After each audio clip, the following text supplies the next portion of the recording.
Alicia Girón estudió la licenciatura en Economía en la Facultad de Economía y la maestría y doctorado en Estudios Latinoamericanos en la Facultad de Ciencias Políticas y Sociales.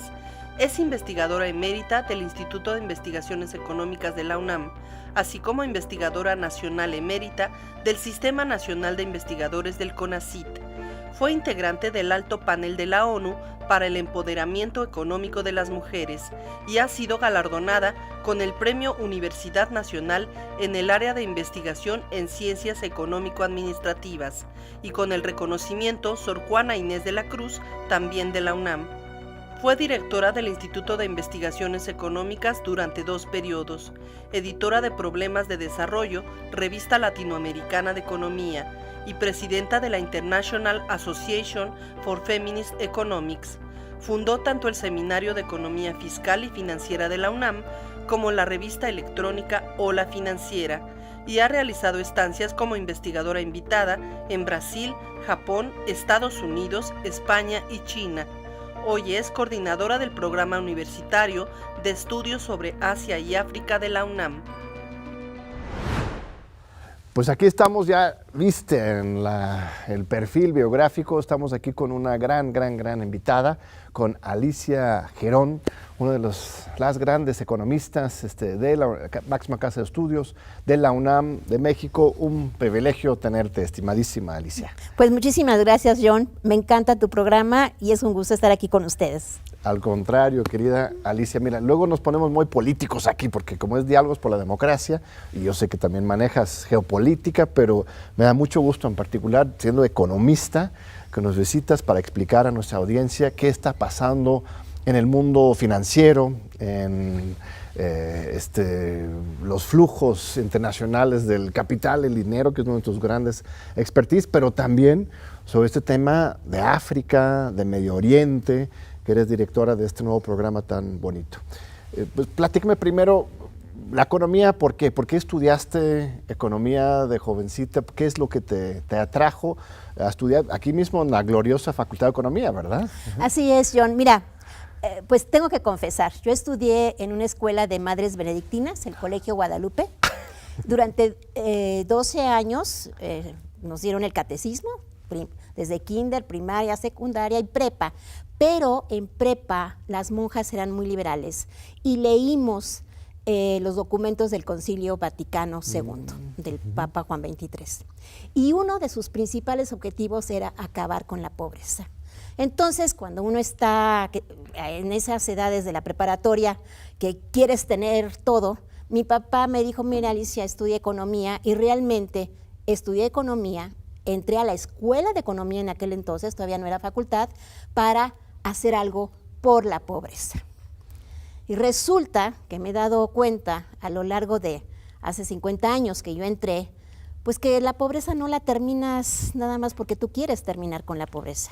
La pobreza está relacionada principalmente con lo que es la política monetaria y financiera de un país y principalmente con las disposiciones del Banco Central.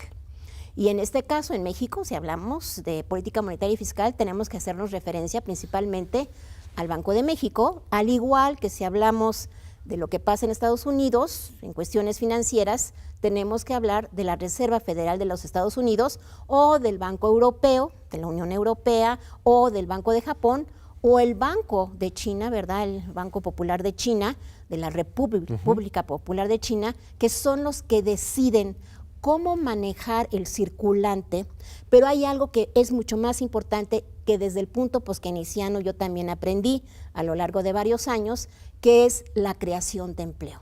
A ver, te voy a interrumpir un segundo. Antes de entrar en la teoría económica dura, cuéntame un poquito más de tu vida estudiantil, porque ¿en qué año entraste a la Facultad de Economía? Yo entré bueno, yo soy generación 70-74, pero entré en 69 porque yo venía de la escuela particular y se habían perdido muchos meses. Estábamos viviendo el 68. ¿Y cuántos semestres de economía política estudiaste en la facultad? ¿Son 10 semestres, 5 años? No, en la facultad nada más teníamos 2 clases de marxismo. Ajá. Realmente cuando yo estudio economía política es cuando entro a la maestría en estudios latinoamericanos y allí tengo el privilegio, y lo digo con bueno, con un orgullo increíble, es que yo tuve un profesor, Raúl Olmedo, que en aquel entonces nos hizo, en el curso de metodología, leímos los 3 tomos del Capital. Por supuesto, a lo largo de 4 o 5 semestres estudiamos todo el Capital. Normalmente la gente nada más lee los primeros capítulos ese del es el primer problema, volumen. claro. Tú leíste los 3. No, leímos los 3 porque en el primer por supuesto, hay mucha gente que se queda en el tomo 1, que habla del dinero, el medio de cambio, etcétera, pero lo más importante es el tomo 3 cuando llegas a lo que es el capital financiero. Y ese tomo es tan importante porque de allí se parte todo el pensamiento heterodoxo posteriormente de los poskeynesianos, o sea, viene Marx, viene Hilferding con la definición de capital financiero, después viene Schumpeter, que es, bueno, para mí es uno de los mejores autores que hay que leer de hace 100 años, y después viene Keynes. Y ahí es donde, ¿verdad?, recogiendo todo ese pensamiento, te das cuenta, porque a Keynes era un lord, o sea, a él no le interesaba, además había un mundo bipolar en aquel entonces, pero a él lo que le interesaba era la reconstrucción del capitalismo, claro. No le interesaba la revolución socialista, no, la reconstrucción del capitalismo, y ahí es donde tú te das cuenta cómo la tasa de interés y la política monetaria son fundamentales para crear riqueza y sobre todo empleo. ¿Eres marxista entonces? Yo diría... fundacionalmente, por lo menos claro, fue parte de tu formación. Yo me siento marxista y también, poskeynesiana. Yo diría que soy una economista heterodoxa. Eso. ¿Y Marx qué tiene que decir con respecto al capital financiero? ¿No? Bueno, porque justo muchos se quedan con la idea de la explotación, de la plusvalía, el fetiche del capital, pero también tiene toda una teoría, materia financiera. Claro, porque, mira, por ejemplo, en el tomo 2 hay algo tan importante. Él está hablando de la reproducción simple y la reproducción ampliada.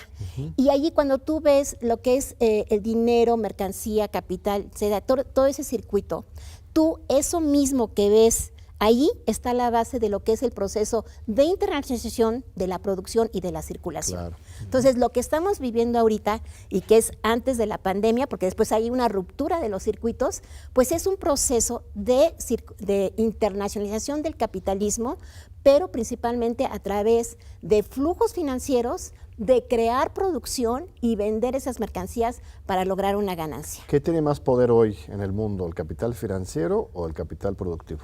Mira, yo diría que quienes están atrás son los inversionistas institucionales, de los cuales hablaba mucho mi amiga Eugenia Correa. Nuestra gran amiga, en paz descanse, un abrazo fuertísimo a Gregorio, bueno, a toda la familia. Sí, a Laura y a Fernanda, sí, por supuesto. Fíjate que en bueno, me he dedicado ahora con el programa, pues un poco a analizar China y lo que pasa en África y todo. Y en una reciente investigación que hice de ver las 10 grandes empresas de Estado, así, las 10 grandes empresas chinas, pues cuando tú ves dónde tienen sus inversiones, pero también tienen inversiones de los inversionistas institucionales. Y esto es muy interesante porque dices, bueno, ¿cómo es que BlackRock tiene inversiones en energías renovables, en energías no renovables y además en las grandes empresas chinas? Y por supuesto en todas las empresas a nivel mundial. Y es que lo que tenemos que ver, que lo más importante para estos fondos es la ganancia. Y a lo mejor tienen, haz de cuenta, 1.1% de acciones, pero tienen en diferentes. Entonces, claro, por eso es que BlackRock tiene activos gigantescos. A ver, una de las primeras personas justo que recibió Claudia Sheinbaum después de ganar, ahora en junio, a los 2 o 3 días, fue justamente el representante de BlackRock en México, en un contexto en que el gobierno estaba sufriendo un asalto, un ataque del capital financiero. O sea, fue muy extraño en primer lugar porque todo el mundo sabía que iba a ganar Claudia, pero lo que no se sabía es que Morena también se iba a llevar 2/3 partes del Congreso, que iban a poder hacer reformas judiciales, estas cosas. Entonces, de repente hay una devaluación de 10% en 10 días, así, ¡pum! Sí. Y Claudia, justamente, yo entendía que era un esfuerzo como para tranquilizar los mercados, reunirse con... O sea, son tan importantes. O sea, este señor que nadie conoce, el representante de BlackRock en México, es más importante que que todos, ¿verdad? Sí. Que cualquier empresario importante mexicano, ¿no? O por dónde estamos, qué terrenos estamos Bueno, porque caminando. claro, fíjate que es muy importante el señor de BlackRock, porque ellos están viendo dónde poder invertir. O sea, ellos manejan un fondo de inversión y si pueden invertir en Pemex, si se pueden invertir en Comisión Federal, en cualquier empresa, para ellos está bien. Okay. Y algo que fue muy interesante, fíjate, cuando fue lo de las vacunas, hay una declaración de BlackRock donde dice, no, ellos estaban financiando una vacuna en especial y dijeron, no, nosotros no queremos que el gobierno de Estados Unidos financie esta farmacéutica. Nosotros la vamos a financiar porque si salen bien las vacunas y logramos bajar la pandemia y que se vuelva a reactivar, nosotros vamos a ganar en otras empresas. O sea, BlackRock tiene inversiones en muchísimas empresas, pero hay algo muy simpático que te quiero comentar. En el mes de agosto del año pasado, en el Financial Times, hay un comunicado en la Cámara de Diputados en los Estados Unidos donde dicen que BlackRock y Vanguard, que es otro fondo, estaban financiando el Ejército Rojo de China. Entonces dices, ¿what? O sea, ¿de qué está hablando? O sea, ¿qué es lo que quieren? Entonces, claro, el gobierno de los Estados Unidos no quiere de alguna manera que estos inversionistas ya no estén en las empresas chinas. Eso jamás lo van a poder definitivamente evitar, porque son fondos transnacionales, son fondos globales y, como te digo, lo importante es la ganancia. Pero a ver, una cuestión de ignorante si quieres, pero Rusia, o sea, sí hay un bloqueo financiero global a Rusia, sí han retirado sus inversiones de Rusia en ese caso, ¿no? Por la guerra en Ucrania, o ni siquiera hay. Mira, así como que los hayan retirado, yo te voy a decir que por el otro lado salió un artículo la semana pasada del Economist donde está hablando de Asia Central. Gran parte de los productos que Europa no les está vendiendo a Rusia están entrando por otros países a Rusia, ¿no? Yo creo que las sanciones que se hicieron a Rusia debieron de haber sido mejor pensadas, porque lo que se está definiendo en este momento es un bloque cada vez más fuerte entre la India, China, Rusia, y se está dividiendo. O sea, Trump, bueno, los primeros días de Trump, lo primero que hizo fue desconocer el acuerdo de Transpacífico, que ya estaba, nada más faltaba la firma de Estados Unidos, porque no quiere saber nada de China, porque es una competencia. Y aquí es donde vienen los fondos y cómo una economía se define por sus grandes empresas. O sea, las grandes empresas, sobre todo las grandes tecnológicas, o sea, China ha dado un gran salto en lo que es la economía digital, pero son empresas que han sido apoyadas principalmente por el gobierno. En el caso de Estados Unidos, no. Y entonces, pero a Estados Unidos también les interesan los espacios económicos. O sea, no le interesa que estén comprando en América Latina los teléfonos de la empresa china. Le interesa que se compren lo que ellos producen, ¿no? Y algo que también es muy importante, recientemente, fíjate que llama mucho la atención. Los chinos han estado invirtiendo muchísimo en energías no renovables y han abaratado todos los productos de sus empresas chinas en cuestión de celdas solares, los molinos, todos esos productos. Y entonces la señora Janet Yellen ya dijo, y hizo una visita recientemente a Estados Unidos, hace como 3 meses, para que por favor ya no estén subsidiando esos productos. Entonces, fíjate quién está ayudando a los países. Las energías ecológicas, pues, las renovables. Las no renovables. Entonces, han estado abaratando el producto a nivel mundial de todas, de las celdas solares y demás. El otro día Biden hasta tuvo que decidir, ¿no?, entre fomentar los coches eléctricos para cumplir con sus metas ambientales o bloquear los de China, porque justamente los que le estaban ayudando a tener más autos eléctricos era la importación de los autos de China. Y él decidió por el bloqueo a China por encima de la prioridad ambiental. Ambiental, ¿no? y entonces resulta que tanto los europeos están perdiendo la batalla por el cambio no renovable, pero esto sirve para los países, sobre todo de América Latina y África. Nosotros podemos importar de China productos mucho más baratos para hacer el cambio climático que los productos europeos y de Estados Unidos. Entonces, pues es interesante cómo se juegan, o sea, a nivel de, o sea, cómo las ganancias tienen una injerencia muy importante en las decisiones económicas y políticas. Si te entiendo bien, entonces, estas sanciones en contra de Rusia, esta guerra económica con China, al final de cuentas está saliendo contraproducente para los Estados Unidos. Ellos, en la caída de su hegemonía, control sobre la economía mundial, están buscando desesperadamente fortalecer su posición, pero les está saliendo peor, ¿no? Porque terminan fortaleciendo estas otras economías que igual desde América Latina, desde el sur, África, Asia, ahorita hablamos de las otras regiones, nos puede beneficiar. Claro, tienen un mundo multipolar, pero para los mismos Estados Unidos están cavando su propia tumba. Claro, porque te digo, o sea, ¿cómo es posible que a través de las cámaras estén molestos porque los productos para las energías no renovables se estén reduciendo? ¿Quién va a ganar en esto?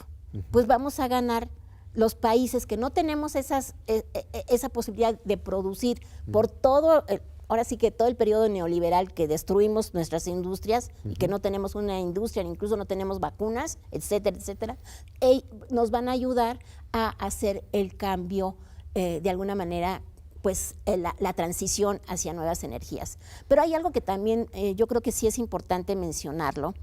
Se maneja muy bien lo del financiamiento verde, se maneja que vamos a lograr una economía totalmente sin carbón, sin gas, sin petróleo. Esto definitivamente tenemos que tenerlo claro, que esto va a seguir, quizás menos, pero yo no creo ni en 50 ni en 100 años dejemos ciertos productos que son básicos para la industria, ¿no? Entonces, ¿está bien invertir en una nueva refinería, por ejemplo? Claro, claro, definitivamente que una refinería la necesitamos, ¿no?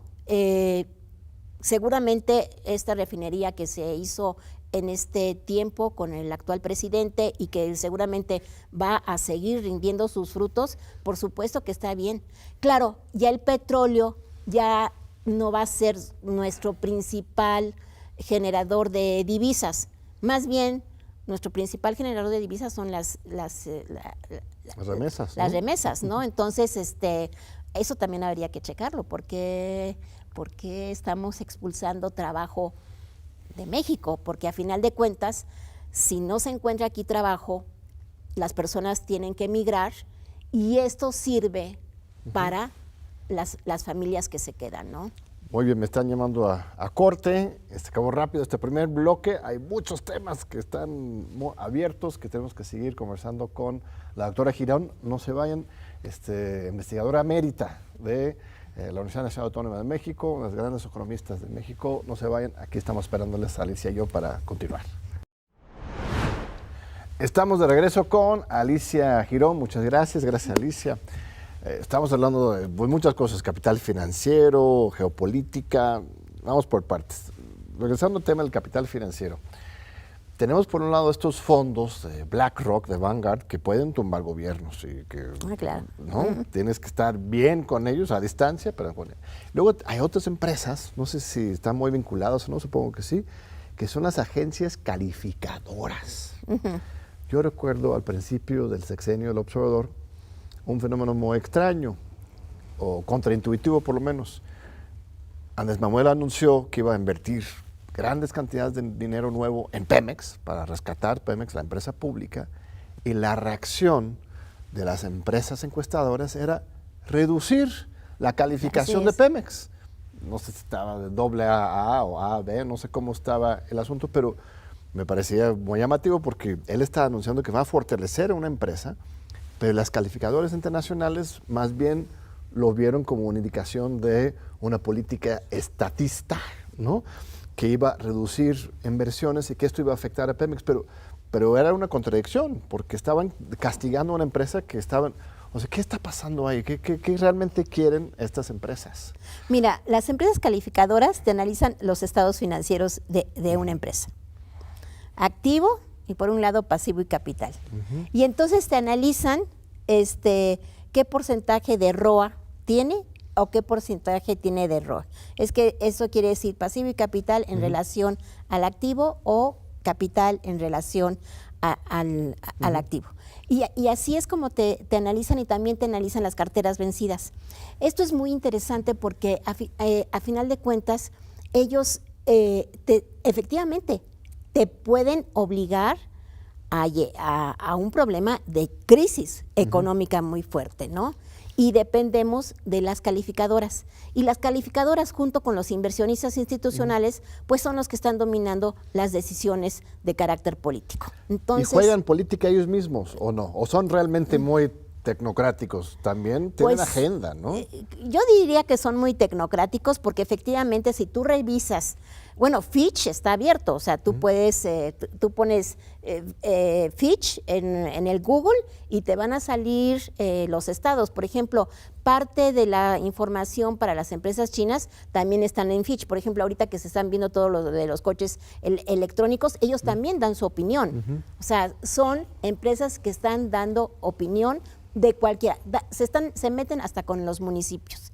Y esto es parte pues de las reformas financieras que tuvimos a partir de finales de los 80. Entonces, sí, las empresas calificadoras son muy importantes, sí definen de alguna manera el curso de una empresa y el curso de una economía, pero recogen los estados financieros y ahí es donde cruzan. Entonces, si hay una empresa que tiene pues demasiados pasivos a la hora de hacer el quebrado, pues seguramente allí le dan la calificación. Entonces hay A, doble A, que es lo mejor, y después empiezan B, triple B, doble B, B y C. Ya el riesgo país se mide a través de estas ecuaciones, estos quebrados que se hacen de los estados financieros.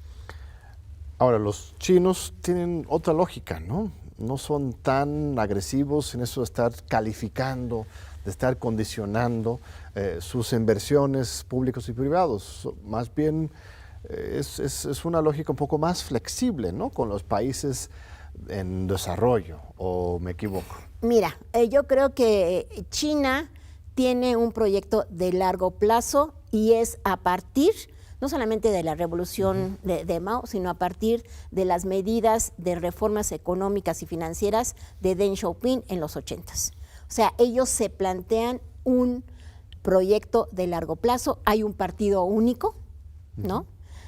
Donde hay una planificación de la economía y su principal, yo creo que una de las lecciones que nos da China es el tener un sistema financiero robusto. Tiene 4 grandes bancos de desarrollo con los cuales impulsa todo el crecimiento de la economía china. Tiene bancos provinciales, bancos chiquitos también, dependiendo de los diferentes municipios, pero apoya a sus empresas. Las 10 grandes empresas que tiene China, por ejemplo, el China Railway Construction, la empresa de trenes que la ves por todas partes, principalmente en África, pues es una empresa que ha crecido gracias al apoyo del Estado. Entonces, pues sí, podemos decir que tienen una lógica diferente porque ellos están apostando a una construcción de largo plazo, no a corto plazo. No la ganancia inmediata. No una ganancia, es una ganancia de largo plazo y además es,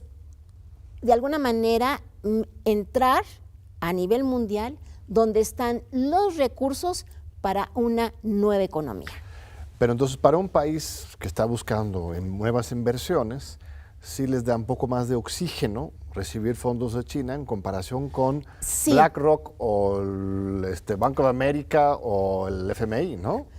No, definitivamente las empresas chinas, mira, ¿cómo veo yo las inversiones chinas en América Latina, sobre todo en el Cono Sur? Es que estos países, los gobiernos han tenido una deuda social con la población. Claro. Entonces, si Argentina abrió a las empresas chinas, bienvenidas. Ecuador con Correa abrió a las empresas chinas. Perú también. Si tú vas viendo todos los proyectos que hay en América Latina y en África, pues son proyectos que en el largo plazo van a beneficiar a las poblaciones, pero también a las empresas chinas, ¿eh?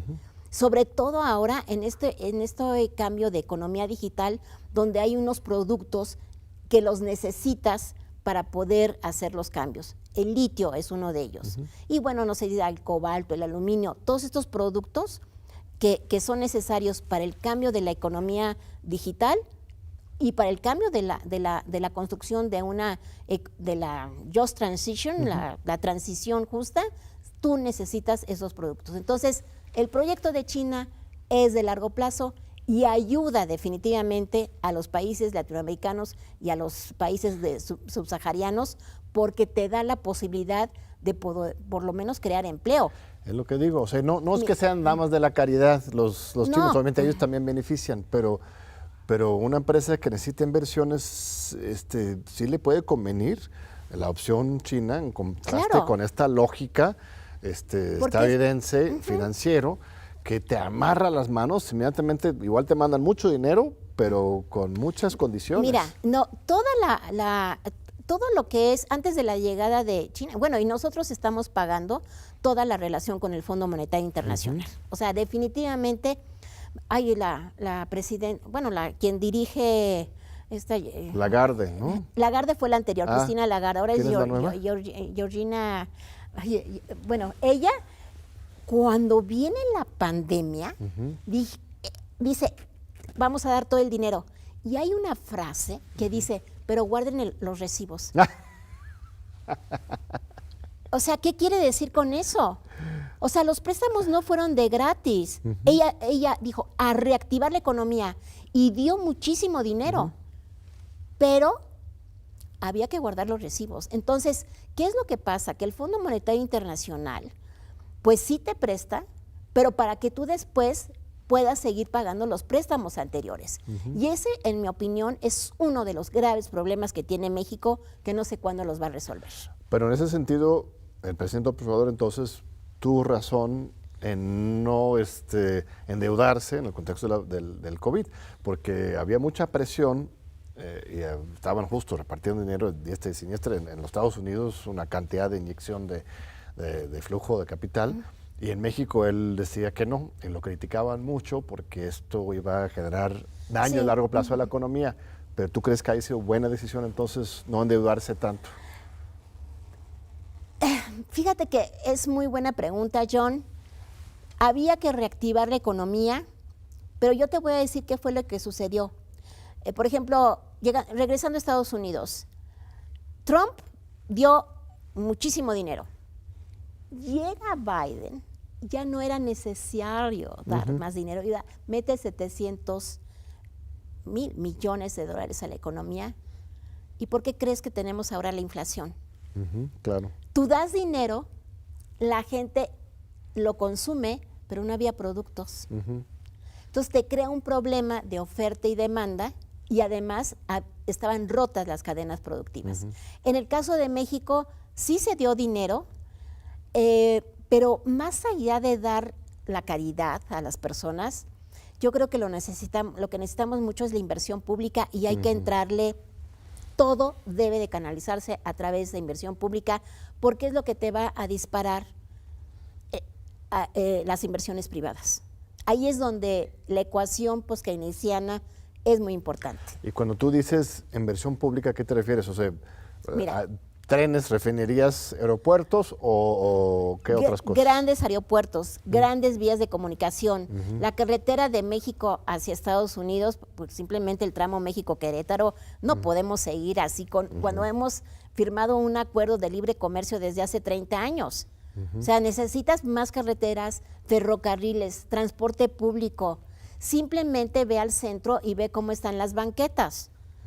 No, ahí es donde tiene que invertir, porque la iniciativa privada no va a invertir en las banquetas, no tiene por qué invertir, pues a lo mejor en un aeropuerto solamente que le vaya a reducir, a tener muchísimas ganancias, o en un tren. La inversión pública en el sistema de comunicación, y siempre insisto, en el acceso al agua es importante. ¿Y sabes qué otro factor que es sumamente importante, el acceso a la energía. O sea, ninguna empresa va a poner postes de luz. Entonces, esto es muy importante porque es la forma en que tú puedes integrar más a un país y crear empleo. Y otra que yo agregaría un poco desde una ya perspectiva feminista es el sistema de cuidado.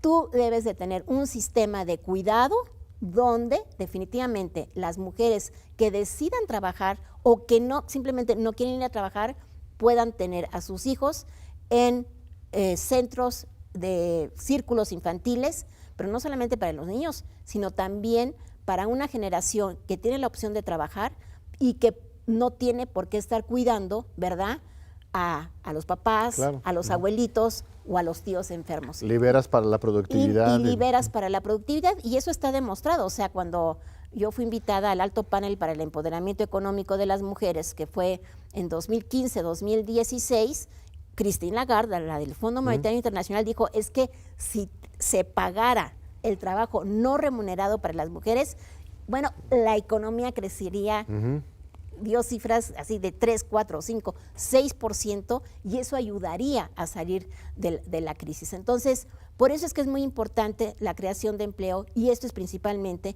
a través de la inversión pública. Y ahí sí espero que este nuevo gobierno piense de una manera de crear empleo en el acceso a la energía, a la luz, al agua, y arreglar las banquetas. O sea, ¿por qué tenemos unas banquetas donde la gente, bueno, o sea, es imposible, o sea, no nos merecemos esos servicios por parte del Estado? Entonces, yo creo que allí, pero allí a lo que voy, John, es que allí también hay que reorganizar el gasto público. Si tú ves el gasto público de México y de América Latina, o sea, ¿cuánto se dedica a educación? ¿Cuánto se dedica a salud? ¿Y cuánto es el costo financiero de la deuda externa?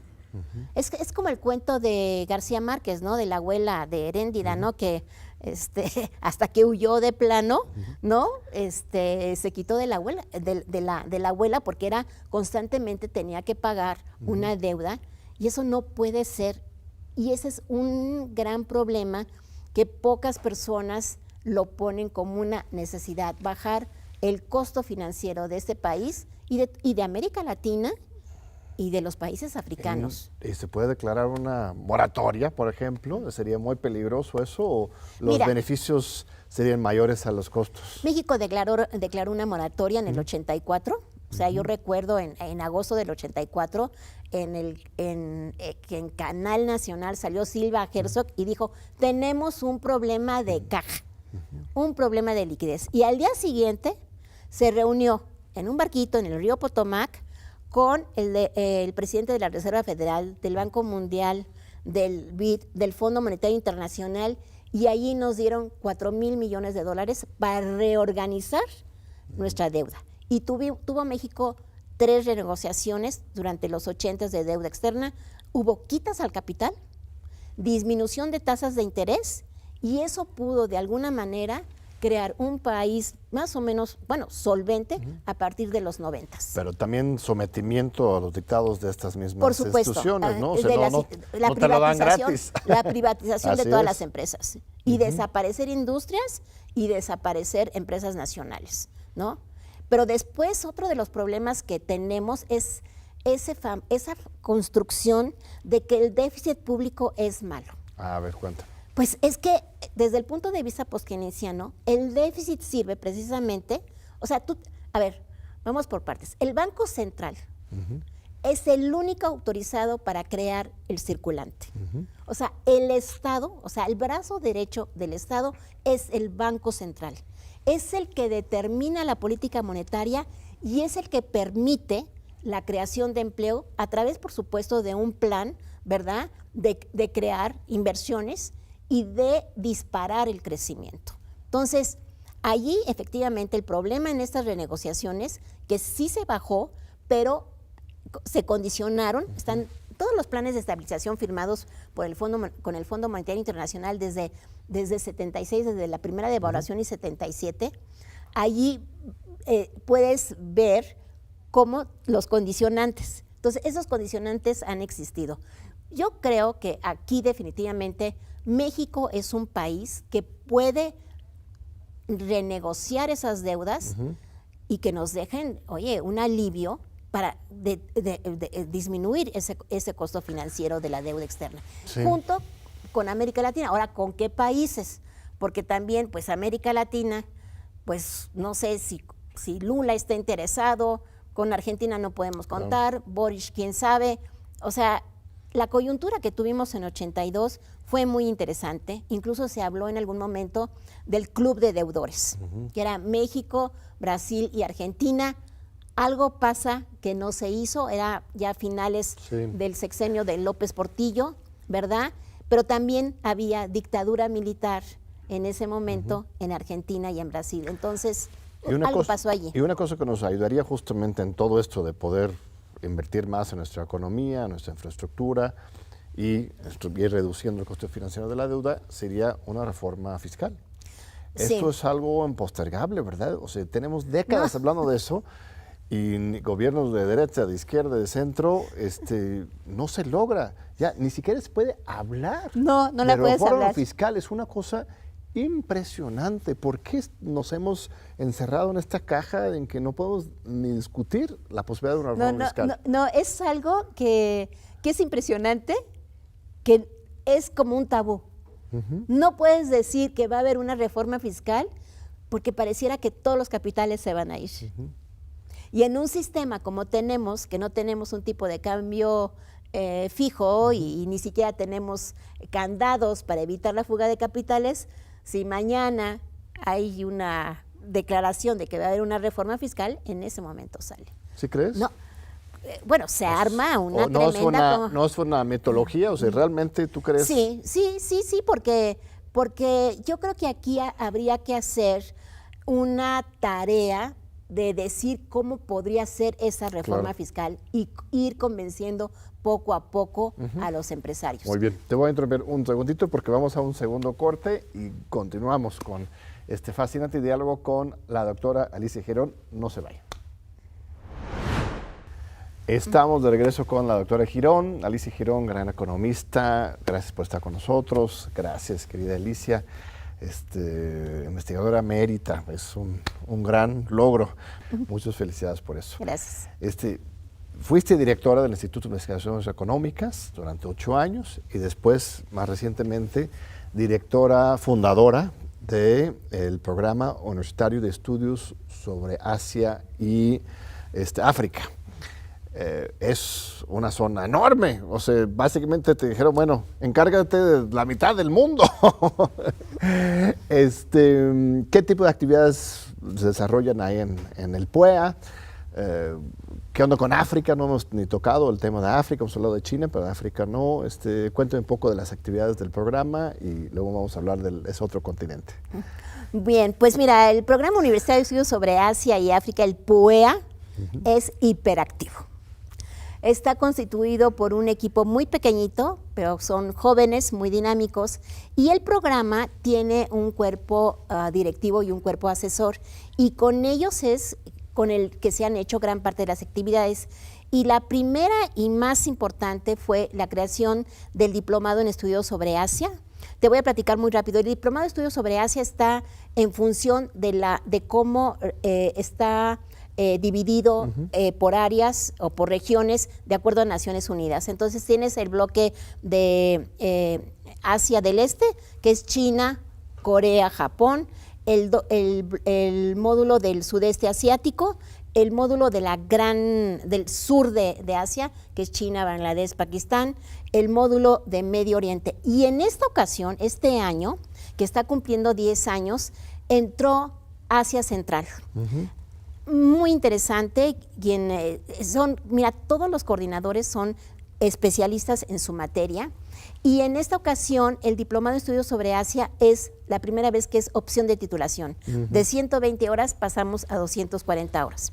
Este es el diplomado. ¿De cualquier carrera o de cuáles facultades? Ciencias políticas, la filosofía y letras, en Aragón está para RI, también en Acatlán, y también para la carrera de historia, también son opciones de titulación.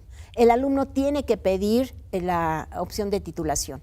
Y después el diplomado en estudios de África, ese se construyó no en función de cómo lo tiene organizado las Naciones Unidas, sino por temáticas. Entonces está desde el primer módulo, que es cómo, desde un punto de vista de colonial, que eso es muy importante, o sea, cómo desde África se crean los primeros estudios sobre África, y después son 6 módulos desde relaciones internacionales, filosofía, ética.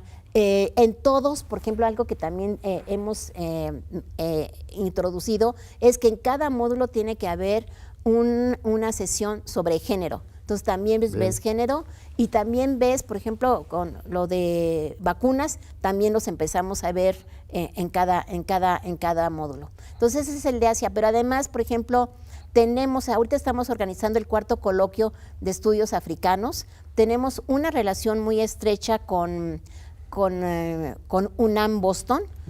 Nos ha facilitado reunirnos con BU, Boston University, y también con UMass, que es donde está la sede de UNAM Boston, y con ellos ahorita estamos organizando el 4º coloquio. Entonces, esto permite que los académicos de la Universidad, especialistas en África, junto con los académicos de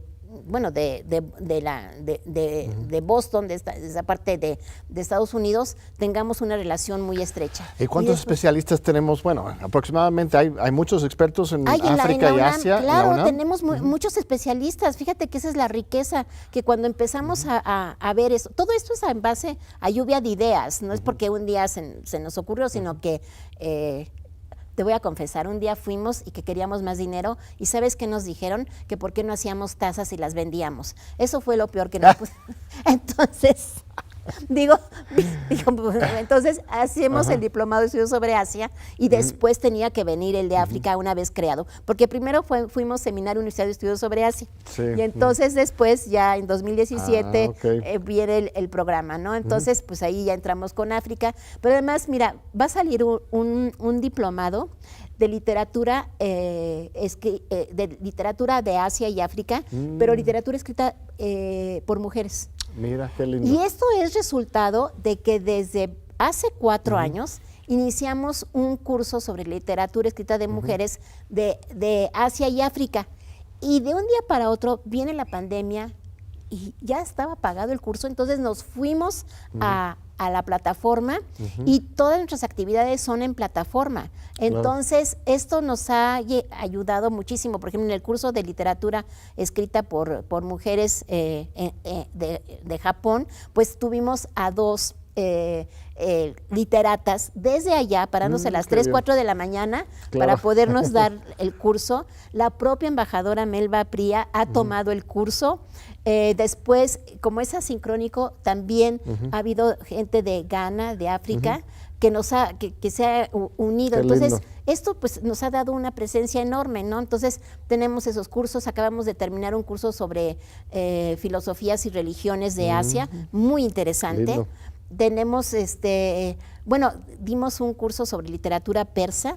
Ahora, cuando dices especialistas, pues sí, tenemos especialistas de esos temas en filológicas, en historia, en estéticas, en todos los que son, por ejemplo, de cine, que es la ENAC, también tenemos especialistas de cine. Entonces, en los módulos también hay pues una parte de cine, muy de literatura. interdisciplinario, entonces. Sí, por ejemplo, la Escuela Nacional de Lengua, Lingüística y Traducción ya también lo tiene como opción de titulación, el diplomado en estudios sobre Asia. Y bueno, además tenemos publicaciones, resultados de estos seminarios, y además que están en acceso abierto, eso también es muy importante. El primer libro, por ejemplo, que fue el de Misión Hasekura, pues ese está en acceso abierto. Y también nosotros trabajamos mucho con UNAM China. Tenemos, es cierto, una oficina de la UNAM ¿en dónde? ¿En Beijing? Sí, está en Beijing, en la Universidad de Estudios de estudios extranjeros, es Foreign Studies, pero esa universidad daba más de 70 idiomas, clases de 70 idiomas, Mira. porque tenemos que ver cuándo nacen. Estas universidades nacen precisamente en la época en que China pone sus primeras piedras alrededor del mundo. Entonces, Sí. y tú vas a China y las gentes hablan mejor que uno el español. Mira, no me digas si hablan no, bien claro, español. pues, hablan mucho, o sea, China, ahí es donde, ¿qué lecciones nos han dado China, Corea, Japón? Pues la inversión en educación. Claro. Y China tiene 3, 4, 5 universidades que están en el top de las universidades. Entonces, esto es muy y importante. es una opción incluso para jóvenes mexicanos que Claro. van saliendo de la prepa, dan unas becas espectaculares. Claro, ¿no? y se pueden ir Nada más a... tienes que aprender chino primero, ese es el pequeño detalle. Con el inglés te defiendes muy bien. ¿Sí? También, por ejemplo, ya en el mundo académico, o sea, si hablas el inglés perfecto, no va a haber ningún problema, pero también tienes los colegas chinos y chinas que hablan muy bien el español. Ahora, por supuesto, si sabes hablar, tomas algunas clases de chino, pero si además te perfeccionas, oye, también mucho mejor, Mira, ¿no? qué lindo, Y sí. tienen becas muy lindas. A mí me ha tocado participar en la Universidad de Beijing, en el programa Yanxing, que es un programa que está abierto a todo mundo y solamente escogen a líderes jovencitos de diferentes partes para que se puedan relacionar con sus genios de allí. Entonces no es necesario ya hablar chino para poder ir a la universidad de allá. No. Y no te endeudas tanto como yendo a los Estados Unidos, estas no, escuelas claro. privadas que luego te dan medias becas, pero sales endeudadísimo. Regresando a la misma lógica, ¿no? Así como el FMI comparado con el Banco de Inversión chino, también en las escuelas tiene la misma lógica. O sea, quieren que vayan los estudiantes y que realmente son aprendan. muy buenas ese programa de Yanxing, tenemos varios jóvenes que han estado y que han hecho sus maestrías allí y bueno, han regresado y encuentran muy buen trabajo en empresas lindo. chinas. Qué bonito. ¿no? Antes que se nos acaba el programa, África. ¿Qué está pasando en África? Estaba leyendo el otro día las cifras demográficas de Nigeria, por ejemplo. O sea, una explosión, una juventud desbordante, revoluciones políticas, golpes de Estado, depende de cómo lo quieres leer. Algo muy fuerte está pasando en África, quizás con algunos peligros, pero también esperanzas, ¿no? ¿O cómo ves? Mira, África tiene el bono demográfico que no tiene Europa. Pero Europa, que se perdió en el bosque, pues la verdad, no ha invertido, al igual que los chinos están invirtiendo en África. Entonces, en África sí, efectivamente, hay problemas sociales muy graves. Simplemente el problema de migración hacia Europa es muy fuerte. ¿Cuántos mueren diariamente al estar cruzando el Mediterráneo? Pero allí es también una deuda social que se ha hecho por el coloniaje que tuvieron. O sea, los países africanos están sufriendo y están tratando a través incluso de la creación de la Unión Africana de salir adelante. Pero hay algo muy importante y aquí es donde viene la economía. El 80% de las exportaciones de África son commodities. Esos precios se definen en el mercado, en las bolsas de valores. Si tú produces algodón, café, té o minerales, como el cobalto, el aluminio, el cobre, pues se van a definir en los mercados financieros. Entonces, yo creo que África tiene que hacer más por un proyecto de industrialización, tiene que ir mejorando y sí lo estás viendo, sobre todo, porque aquí, fíjate, hay algo que es muy interesante, como Naciones Unidas, estemos de acuerdo o no estamos de acuerdo, ha penetrado y ha empoderado mucho a las mujeres. Entonces, yo creo que África en muy poco tiempo nos va a dar sorpresas, pero los países europeos tienen una deuda social que le está cubriendo China. Y claro, esto los desde chinos hace son mucho. los que más están invirtiendo. Claro, entonces, ¿sí? han invertido mucho más que el Banco Mundial y el Fondo Monetario Internacional. Eso está en las estadísticas. Han invertido mucho más y bueno, pero porque además China, si es un país democrático o es una dictadura, para ellos no les importa. Ellos tienen un proyecto de largo plazo. Para los europeos es cómo podemos tener negociaciones con un dictador, cuando ellos mismos los formaron. O sea, Gaddafi, Así es. no vengamos con que hipocresía. se nace así, ¿no? Entonces, claro, o Sisi, el actual gobernante de Egipto, ¿no? Ahí hay relaciones que van más de fondo. El otro día platicando con unos, el profesor Aguar, que vino de la Universidad Americana del Cairo, le decía que no entiendo cuando se crea la Unión Europea. La Unión Europea debió de haber integrado el norte de África, porque han sido parte de sus colonias. Claro. Ellos se encierran, y porque incluso la construcción después de la Segunda Guerra Mundial, entre la primera y después de la Segunda Guerra Mundial, quienes construyen la Europa, la nueva Europa de esos años, son los abuelos de los que están ahora con problemas en Francia, en Alemania, etcétera. Entonces, ellos propiciaron la migración. Pero fíjate, hay algo también muy interesante que nos decía hace unos días el profesor Aguar, que estuvo aquí con nosotros en el PUEA. Por ejemplo, la migración. Ahora la migración de los países africanos se está yendo hacia los países árabes, Emiratos Árabes, claro, ¿no? Qatar, todo esto, porque están creciendo de una manera sorprendente. El Medio Oriente está creciendo mucho, y por el otro lado tenemos el conflicto, no me gusta decir el nombre de los países, de Medio Oriente, ya sabemos cuál, y el conflicto de Europa del Este. Europa está ya metido en una guerra. Así es, 2 guerras. Y en una guerra digital, John? Eso es increíble cómo podamos estar invirtiendo en drones, ¿no?